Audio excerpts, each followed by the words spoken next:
Imagine a world in which suddenly all the tools disappear. All buildings, cars, and machinery, or even basic tools such as knives, hammers, and shovels vanish. What would the economy look like if we had to do all the work with our bare hands? This is the situation in which the hero of this story used to live. On a remote island there was a fisherman.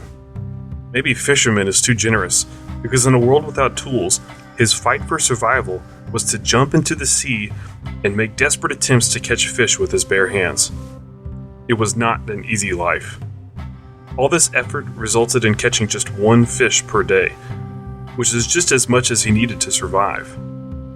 One night, totally wet, with his eyes sore from the salt water, he was lying on the beach staring at the stars and thinking about how he could improve his life. Then he came up with a brilliant idea. If I could just extend the reach of my hand, I might be able to watch the fish from above the water and probably catch more. He decided that in the morning he was not going to catch fish. Instead, he would devote this day to implement his plan. He searched the woods, looking for a strong, straight branch, which with great effort he managed to break off. Then, with a sharp shell found on the beach, he tried to sharpen the tip of the stick, which took him many hours.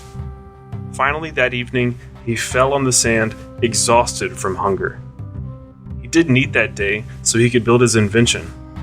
But he was happy because, in his imagination, he was already sitting on a heap of fish caught with the help of it. Falling asleep, he decided to call his invention Spear. In the morning, motivated, he grabbed the spear and began to work. Because the salty water did not flood his eyes, and a pointed end of the spear was more effective than his hands, he was able to catch 2 fish that day. Well, it was not a heap of fish yet, but the economy of the island did grow by 100%. More importantly, it opened up for him many more possibilities.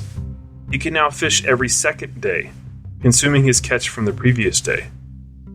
He could also go fishing every day, as before, and dry the excess fish and store it for worse times.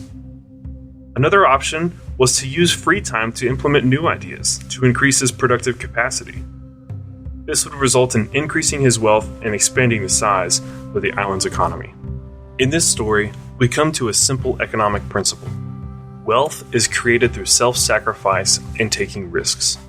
The fisherman underconsumed and took the risk that his plan might not work, and that he would go hungry all day producing the spear needlessly. The fisherman's underconsumption can be simply called saving. In this case, the saving was a fish, which he would surely have caught if he had gone fishing. He used his saving to make a spear. The spear is a capital good, because it is part of his saving, which has no value in itself for the fisherman, but it serves him to get what he really wants.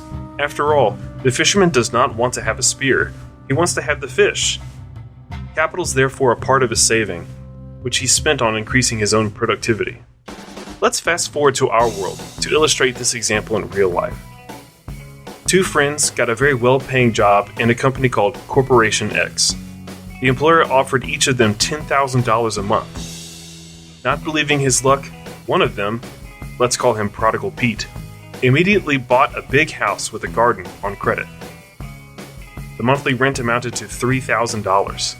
He bought a luxury car, also on credit, for which he paid $2,000 a month. Bills for the apartment, the cost of the car use, hiring a gardener, and a cleaning lady amounted to another $2,000. Prodigal Pete spent the rest on eating in fancy restaurants and hanging out with friends, who surprisingly became more numerous after he got the new work. At the end of the month, he had no money in his account left over. Meanwhile, his colleague, Thrifty Tom, knew the story of the fisherman that was told in his family for generations. After getting a job, he rented a medium-sized apartment, for which he paid $1,500, because he thought that currently the apartments were too expensive to buy, so he decided to wait for a better opportunity. His monthly ticket for the subway cost $100. The other bills for the apartment amounted to $400.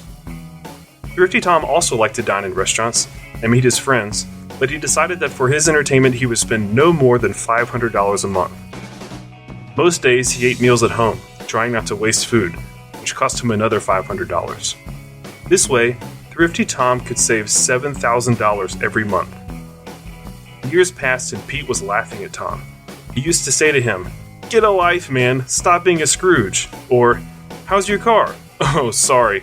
I forgot you were still using the subway." Tom felt upset because he dreamed of a big house with a garden and a luxurious car. But common sense took precedence over whims. He invested his savings in various projects. He opened a small shop in the area, where he hired one employee. After paying for all the costs, his profit amounted to $1,000. Still, however, he did not increase his spending.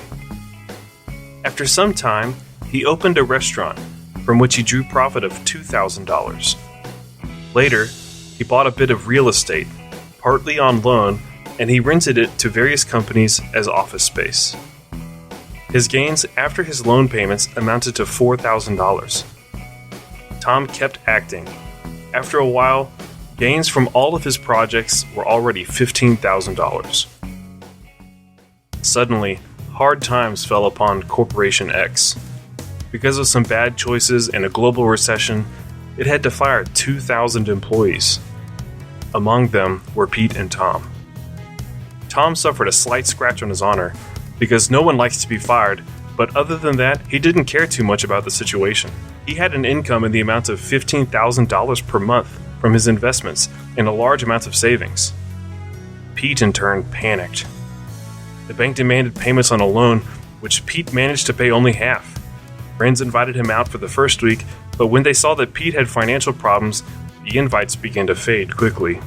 Pete borrowed money from family to survive, but during the economic crisis, no one wanted to accept him, and certainly not for the high salary he earned before. Finally, Pete decided to sell the house and car because he was not able to make the minimum payments. The value of the car, although it was in perfect condition, fell dramatically because it was a few years old and no one wanted to buy it because people kept their money uncertain of their future. The house lost its value because Pete bought it at a time of great prosperity and high availability of cheap credit, which pumped up the prices of the property. As a result, it turned out that the market price of his home and the car were as much as the value of the loans, which Pete still had to pay. Pete was really hurt by the fact that for so many years he was paying the loans and now he was left with nothing. He still had to sell because he needed the cash right away. After a few days, Tom called him and said that he would buy both the car and the house. During the transaction, they talked for a while as old friends. Pete told him about his situation, and Tom, as a man full of empathy, said, "Listen, my friend, I was just going for an early retirement. I need someone capable to take care of my business. I know you are a good specialist. How about I hire you for $3,000 a month?" Pete felt relieved. Finally, someone wanted to hire him, and he was no longer burdened with loans.